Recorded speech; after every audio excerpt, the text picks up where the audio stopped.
Hi everyone, I wanted to share a quick snippet from the Fat Loss After 40 Masterclass that I ran last night because something came up in the Q&A that I think a lot of people need to hear, and it's about protein. Now, most women wanting to lose fat after 40 are told just eat more protein. It's so important. And while that is true on the one hand, here is the problem. If fat loss is your goal, just adding protein on top of what you're already eating can actually work against you. So in the next few minutes, I really want to explain a few things. Number one, why that happens. Number two, the simple shift that fixes it. And number three, how it links back to pillar one of my approach when it comes to nutrition, which is all about protein and plants. And just so you know, this is only a small snippet of the masterclass I ran last night. In the masterclass, I go into much greater depth on exactly how to structure this. And if you want the full replay of that, just comment masterclass on the video here and I'll send it over to you. Inside my framework, the first pillar for fat loss after 40 is sustenance, and we talk about why protein and plants must come first. So it's not about restriction, it's not about cutting out everything you enjoy, it's not about tracking every calorie and macro obsessively. The focus is on building meals around protein, including fiber-rich foods, and how to keep meals simple and repeatable. Why? Because protein and fiber help with fullness. They help with blood sugar stability, with maintaining muscle, and with managing cravings.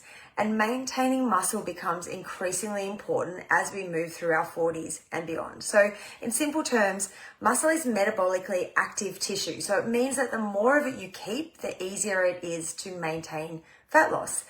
But here's the mistake that came up in the masterclass Q&A. So people start hearing, just eat more protein. And what do? So they add protein in. For example, if breakfast used to be toast with peanut butter and a coffee, now they eat the toast, the peanut butter, and a protein shake. So they're adding in protein. If lunch used to be a sandwich, now it's a sandwich plus a protein bar. An afternoon snack used to just be an apple, now it's an apple plus a yogurt.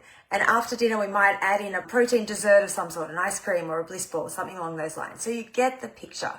So protein goes up, great, but calories go up as well. And if fat loss is your goal, energy balance still matters. We can't just add in protein and pretend it doesn't add in extra calories. So although protein is beneficial and we need to make sure we're getting enough of it in order to maintain muscle, adding it on top of everything else is going to work against fat loss. So fat loss fundamentally happens when your body uses more energy than it receives from food and drinks over time. Protein helps with that because it's more filling, it's slightly more energy expensive to digest. In other words, your body utilizes more calories to digest protein than it does carbs and fats, and it's supportive of muscle maintenance. But if you're adding extra calories in, those benefits can get cancelled out. A simple example here, which I see quite often actually, if someone just adds in a daily protein bar, thinking they're doing the right thing, they're adding in protein like they've always been told, and that protein bar is 200 calories, if nothing else changes, that's just an extra 1,400 calories to your week that you've added. So over time, that can slow or completely stall fat loss.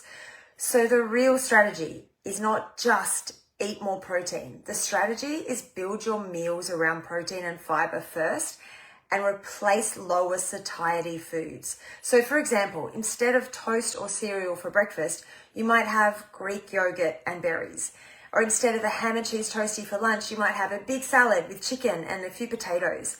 Notice something important here. You might feel like you're eating more food. That's a good thing, because if you're restructuring your meal with lower calorie and more satiating foods, you're going to feel fuller and you're going to naturally eat less of the higher calorie, lower satiety foods. So your calories naturally get reduced. So this is what we want if fat loss is a goal. We want to increase the protein while reducing the calories. And that's why this approach works so well, because it improves satiety without relying on extreme restriction. Now, this matters even more after 40 because we know that a few things change in this period of our lives. Muscle mass naturally declines if we don't actively maintain it. And hormonal shifts can influence appetite, energy levels, and body composition.